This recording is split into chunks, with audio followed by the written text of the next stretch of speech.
For as long as I can remember, I've wanted to visit Asia. After years of researching different countries and months of planning, my wife and I landed on Taiwan, a small, beautiful country that's often overlooked for other destinations like Japan or Korea, but it's more than worth prioritizing a trip to. We chose Taiwan because we kept seeing remarks about its unreal nature, friendly people, and delicious food. After spending 2 weeks there, I can honestly say that Taiwan is one of the most special places I've ever experienced. To me, food is the gateway to the heart and soul of a place. So I'm gonna take you on a flavor journey of my most memorable bites, ranging from street food to cafes, coffee, teas, restaurants, and more. Here is my love letter to Taiwan.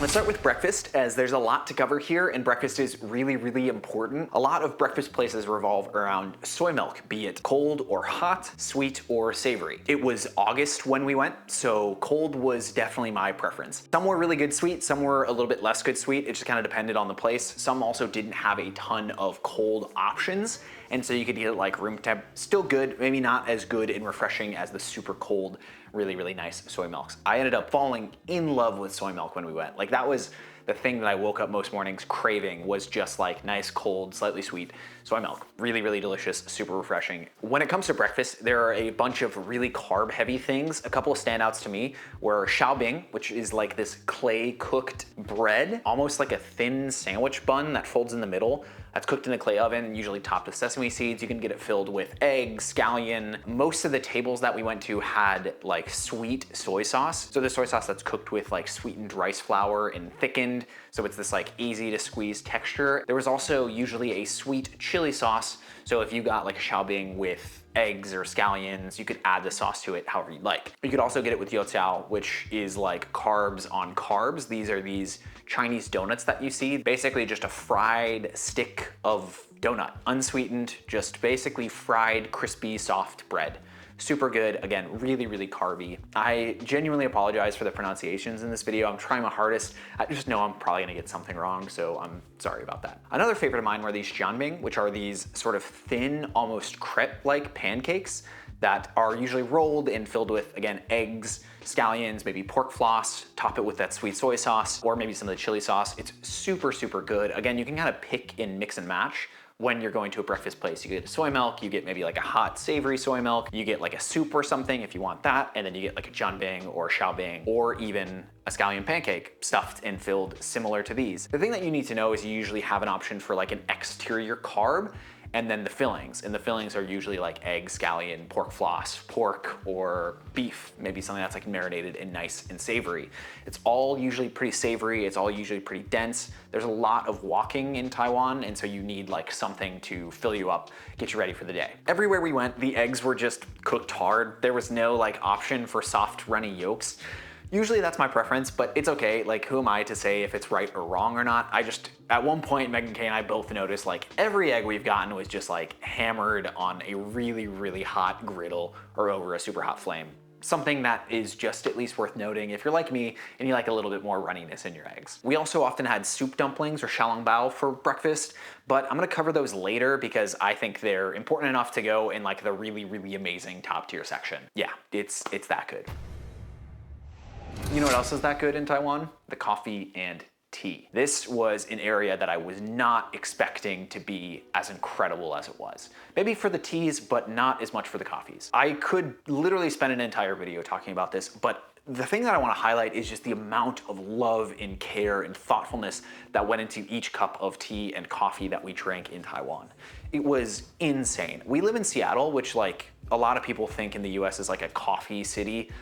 I've got some thoughts on that I won't go into here, but every single cup of coffee we had in Taiwan blew anything we had in Seattle out of the water. At least in our experience, how it works is most cafes have a rule on how long you can stay, how many drinks you need to order, if you need to order food or not. Usually there's like a 1 drink per person, and you get like 60 minutes or 90 minutes to hang out in the cafe. They just have like a system to keep everybody moving, that way you're not there for like hours without ordering something. Makes sense, just something to be aware of. A lot of the menus will say that, so just keep an eye on it. Pretty much every bean that we saw, like most of the menus had different beans, different roast levels, different origins, single origin, mixes, all that kind of stuff. had an option for a pour over and an iced pour over, which iced pour over is my preferred method of consuming coffee. I like cold coffee. It was August, so it was super hot, and that was just like perfect. It's a much different thing than cold brew, which seems to be everybody's default in Seattle. Most places had really, really spectacular pour over programs. A lot of these places were world roastery champions. We would just stumble into places that had like a really, really amazing program everywhere we went. So yes, coffee is outstanding, much better than anything I've seen in the US. Obviously, there's even more to be said about the tea in Taiwan than there is the coffee, especially because we went to Alishan, the tea producing part of Taiwan. Up in the mountains, some of the best oolong tea in the world is grown. We went up there, went to a tea production sort of facility. Our bed and breakfast up there was in a tea factory. We did a hike up to one of the like prolific, beautiful tea spots. It was stunning, and did like a full-on tea service, and it was just some of the best tea I've ever had. The oolong and the red tea that we had up there were like absolutely stunning, just so, so good. We also did a sort of like classic tea ceremony in Jiufen, in one of like the tea houses that it seems like Spirited Away is based on, and it was just super memorable, really beautiful, lots of lanterns around, and just felt super special. You get a lot of little like sweets as you go.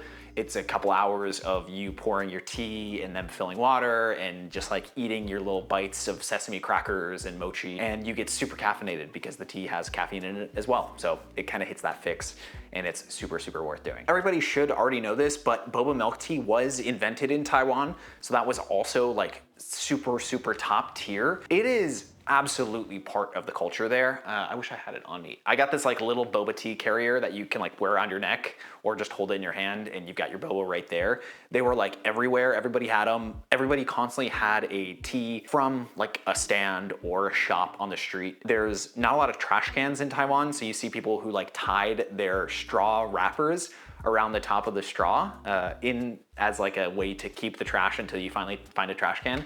I don't know, just a funny thing that I noticed that we ended up doing as well, because I just thought it was cool. Because of my dairy intolerance, I didn't do a ton of milk tea. I went for the fruit teas. Those are equally as good. Just like getting a fresh pineapple jasmine tea or pineapple oolong or something was just so, so good. Get 100% ice and like 50% sweetness and have such a good time. The sweets were like less sweet in Taiwan. So like you've got your desserts and you've got your teas. The desserts were like this sweet and the teas were like this sweet. So I kind of wanted a little less sweetness in the teas and a little more sweetness in the desserts. So less sweetness for me in my teas when we went places. Again, just the care and thoughtfulness that goes into the tea and coffee services at places was unmatched. Truly amazing. Also, some of the coolest designed places we went in Taiwan were coffee shops and tea shops. We went to this really, really amazing, beautiful coffee roastery in Alishan, the same place that produces tea. Also produces a lot of coffee because it's pretty high up elevation wise. And it was just like stunning mountainous views, fresh made coffees, and just completely like a core memory for me. Time to talk night markets and street food. I feel like this is what people often think about, specifically when they think of Taiwan. We went to 2 night markets when we were in Taipei, and I've got a little bit of a hot take. One we really loved, one we did not think was as impressive. We went to Shilin early on in the trip, and it was a little bit more kind of like a fair boardwalk type of situation. There were a lot of like boardwalk games and like fish for the little things and throw coins and throw bottles. And the setup was a little bit more kind of windy and not as direct. We also went to Raohe, which was just amazing, stellar, really, really easy to navigate. Just one massive street that was super, super wide. You've got vendors on every side, the outsides and the insides of both directions.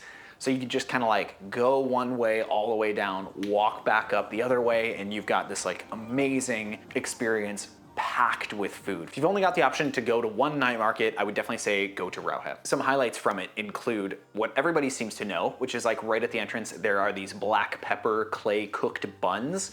You can see it's kind of like a flaky pastry dough that's wrapped around black pepper pork, and then topped with a ton of scallions, and then they're thrown in like stuck to the walls of this super, super hot clay pot. The buns themselves are super flaky, a little chewy from the dough. They were super fragrant from the scallions and from the black pepper. I kind of think the scallions are like the sleeper delicious part of that bun. Everybody thinks the juicy black peppery pork is the best part, but I think the scallions really set it over the top. Insane. The thing that I think we surprisingly liked more were these Raohe, which are these like Chinese hamburgers, basically. Essentially, it's a similar style dough, so it's kind of that like flaky, rolled, sort of chewy, gluten-y dough, cooked so it's crispy and flaky, cut open, and then filled with this beautiful pork mix that I'm pretty sure had a little bit of like offal cuts, so maybe like some stomach or intestine or something that wasn't just like your standard pork shoulder or pork belly.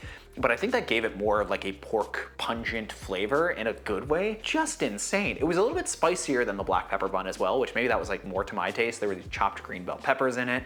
Yeah, just outstanding. I would eat like 6 more of those in a heartbeat. Another highlight for me were these fried pork rib tips.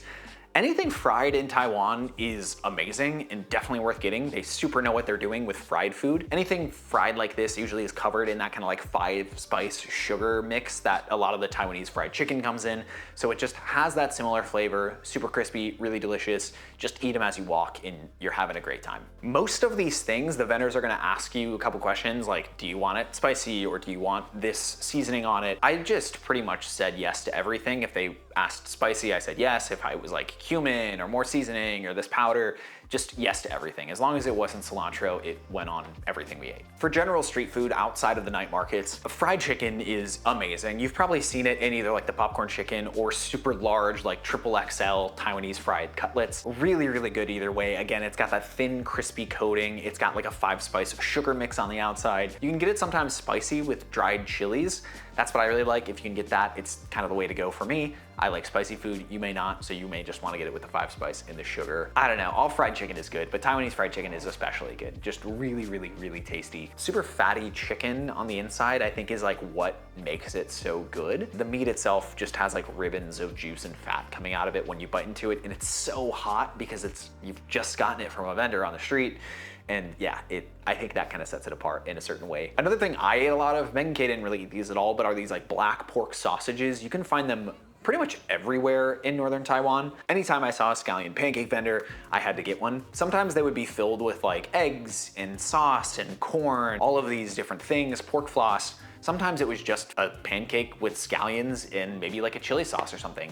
Any version are good. I don't know, I just adore the like super flaky, chewy layers of a scallion pancake, especially if you can get like a bunch of sesame and sesame oil on it. Yeah, love that. We had some crazy delicious guabao, which are these steamed buns, slabs of pork belly on the inside, some pickled mustard greens. There was like this peanut and powdered sugar kind of dried mix that they would sprinkle on it. Yeah, so, so good. One that we had was fried chicken, so like a spicy fried chicken and American cheese.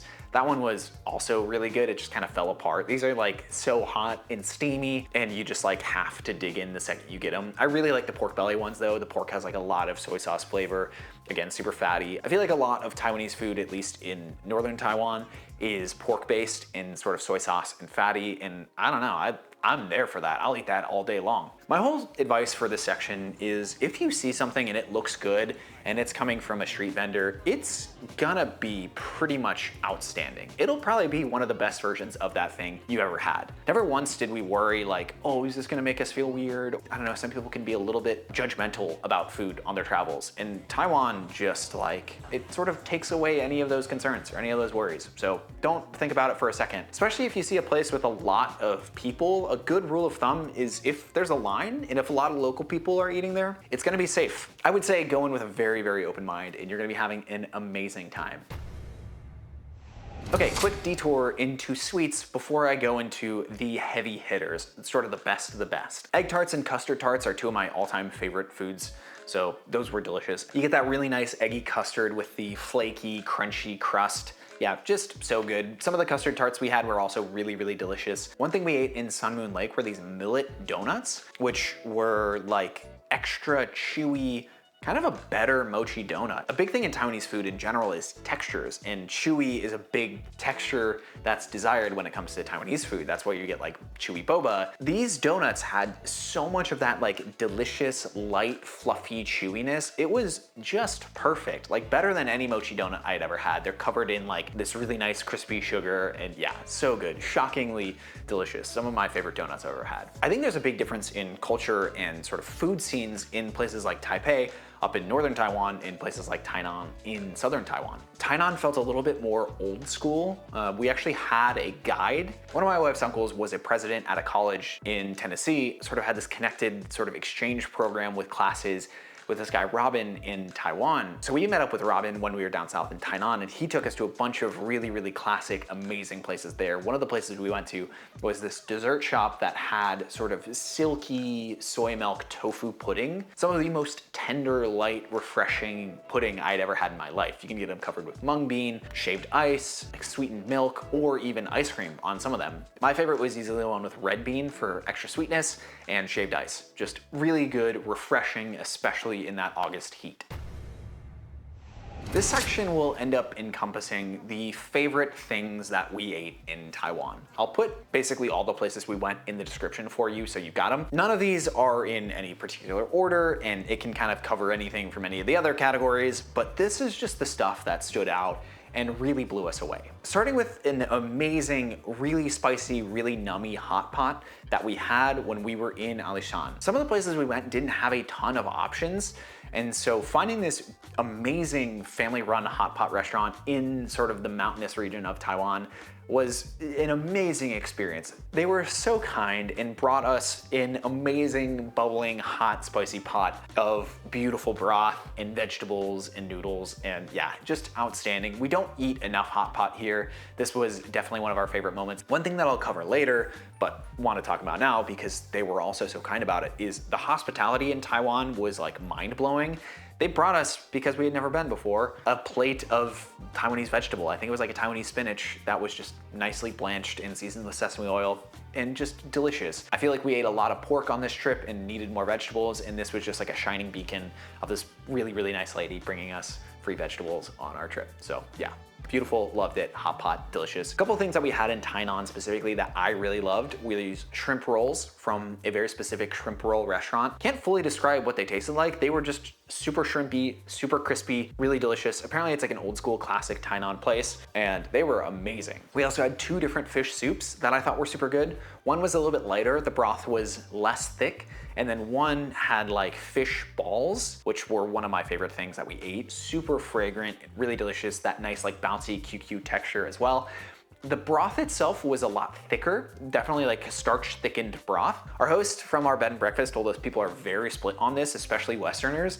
Some people hate that like thick starchy texture, some people love it. I thought it was really good, and I think it enhanced the whole soup vibe of it. I don't know if Megan K loved it as much as I did. It's definitely worth trying, especially for those fish balls. Just, yeah, super delicious. One of the best things I've ever eaten in my life, let alone this trip to Taiwan, was this lu rou fan, or minced braised pork over rice. The depth of salty soy sauce porkiness sort of permeating through all of the perfectly cooked rice granules, just that you like suck up with a spoon, like heavenly. Anywhere you see lu rou fan, get it. First I had this in Jiufen, and we got one bowl to split, and within like 30 seconds had eaten the whole thing and went back to get a second one. They don't even put that much on it. Like the places we went really put like a small scoop of it, and you just mix it all together and it covers it absolutely perfectly. So good.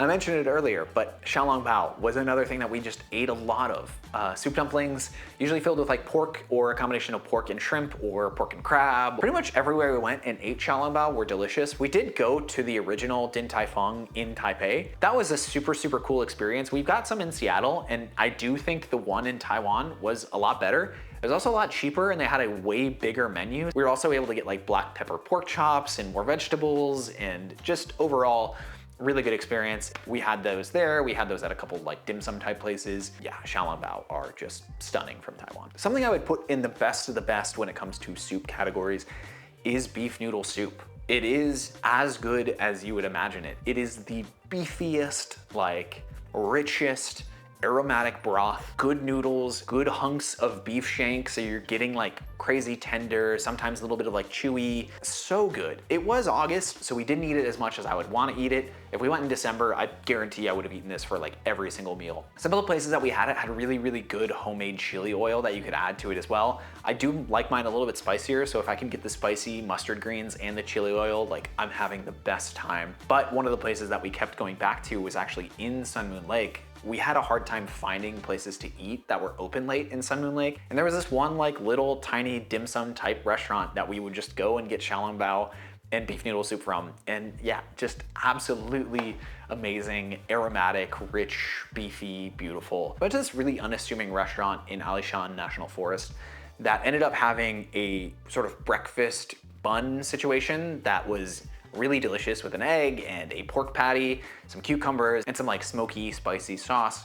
But then they also had these black pepper noodles that were way overly sauced, and they were so, so good. Like really spicy, a little smoky, little fried egg on top. Again, the egg was cooked hard, like I mentioned earlier, so there's no runny yolk. I left being amazingly shocked at how good it was. One of the things that I got at every chance that I could was Taiwan beer. It is just Taiwan beer. I don't know, there's nothing more to say about it. It's good, it tastes like Miller Lite, and it's refreshing and cold, and I absolutely loved it. Taiwan beer probably goes into the category of my favorite sort of specific location-based beer. Drinking a cold Taiwan beer in Jiufen Old Street when I was having kind of an anxious day was easily top tier moments of my life. It was just at the end of a little bit of anxiety and sitting in this beautiful place looking at the old street in all of its nighttime glory with all of the lanterns out, and yeah, just sipping this cold beer, watching all of that is, again, a moment I'll never forget. Some things that were always delicious and were always kind of a staple were just steamed bao. Just any kind of steamed bao, spicy pork, beef. We had some nice ones in Shilin, that night market I mentioned earlier, and also that dim sum place that I mentioned that we would go to in Sun Moon Lake. Yeah, just steamed buns are always something that are nice, and you can kind of like tear open and you get the steam and fragrance and just enjoy the soft, delicate texture of them. I think something that has gotten really, really popular in places like Japan and Korea, but especially Taiwan as well, are convenience stores. Everybody knows about the videos of like 7-Elevens and Family Marts, and it's true, they're amazing. Like so much better than 7-Elevens in the US. It's like incomparable. Like one is hot trash and you go to buy Mountain Dew and Cheetos, and one has like some of the most blessed food on the planet. Like, it's shocking how good. The two places we often went were 7-Eleven and Family Mart, and everything we had there was amazing. They both were great for prepackaged snacks and drinks. Shout out to Pocari Sweat for keeping us alive in those really, really hot days, and Taiwan Beer for keeping us hydrated at night. I think where they differ though is 7-Eleven had a lot of really, really delicious hot foods. So those like fridges, but they're not fridges, they're more like ovens filled with steamed buns or custard buns and just like any sort of prepared foods. They both would have tea eggs, but 7-Eleven had a lot, fish balls and soups. They both had ramens that you could get and use the hot water. So I think where Family Mart really won out was the onigiri, which were always good. Like anytime we could find a fun, interesting onigiri. Shout out to like hot Thai basil onigiri, and then there were like some fried chicken ones that were really good as well. They're just super cheap. The rice and the nori stay separate from the way that they're sort of built. Those are another just like nice thing to have around and keep around with you if you're walking around a lot and you just need something to snack on. If you can go to Family Mart and get one of their prepared, prepackaged meals, you are going to be eating probably some of the best food you've ever had. We had some really, really good hot beef sukiyaki and some super spicy pork curry that was also just outstanding. Like, this is all coming from a convenience store. Again, something in the US that we think of for like chips and soda. You're getting really good hot packaged food. Like, it's stupid how good it is. Yeah, we loved it. We're sort of coming to some odds and ends, just the stuff that didn't quite fit into the other categories. Drinking sort of has a culture in the US where most places you can't drink in public. That's just like part of the laws here. Not a thing in Taiwan, and so we were able to just like do our laundry at a laundromat and get some soju and basically sit outside of our laundry and drink soju. And it was just really memorable and really fun. Drinking out of like little Family Mart cups and getting soju. Like, I don't know, it was just fun. It was a good time. And I appreciated the fact that we were able to walk around in the heat and have like a Taiwan beer or have soju or something like that. We always make it a point to get 2 things when we go anywhere. One is ramen. We had some amazing, amazing ramen, especially in Taipei. We had this grouper and pork ramen. I don't know if I had like low expectations for it or what, but it blew me away. It was so rich and fishy, but porky at the same time. And it had all of the like thickness of a tonkatsu without being so heavy. It was just like a food for the soul. So, so delicious. The other one is McDonald's, and we always get McDonald's pretty much no matter what, wherever we go. It's always fun seeing what McDonald's has on the menu, different places. Most of the stuff was pretty standard. Fries were still the same, nuggets were still the same, some of the sauces were different. One thing that we had though that was crazy good was the spicy fried chicken. Like McDonald's in the US doesn't really have fried chicken like this. They don't have sort of the like Popeyes or Church's fried chicken, but I would put Taiwan McDonald's fried chicken up against any of the good chain fast food fried chicken in the US. I know it's kind of lame to have McDonald's when you're traveling, but I don't know, it always hits. It like literally always hits. It's nice getting something familiar like a Diet Coke or a Coke Zero and some fries when you're a couple days into traveling. This is like a big broad thing, but the fruits that we ate were all amazing. Best mango I've ever had, best pineapple, like everything was just really cool and really delicious. I don't know, if you see a fruit that looks good and looks ripe, it's gonna be amazing. We had never had fresh guava before. That's an interesting one. Guava is something that I think about like sort of cooked in sort of pastified, but guava has this interesting contrast of sweet and tangy, plus like crispy and hard from like the actual skin of it. I don't know, I didn't expect it to be sort of like an unripe pear, but sweeter. It was good. I could see how some people would be really into it. You could get it with like, especially in some places, you could get it with this like sour plum powder. So you dip the guava into the plum powder and eat that. Pretty tasty, really crispy and fresh and juicy if you're into that. That's a lot to say about our food experience in Taiwan. If I could wrap it up, it would be the food and hospitality of Taiwan were completely unmatched. The people were so kind and so friendly, and the food was so delicious and so fresh. Just an experience of a lifetime. If you're looking for somewhere to go and you're not sure and you're like, oh, Taiwan, I don't know, maybe I could go to XYZ.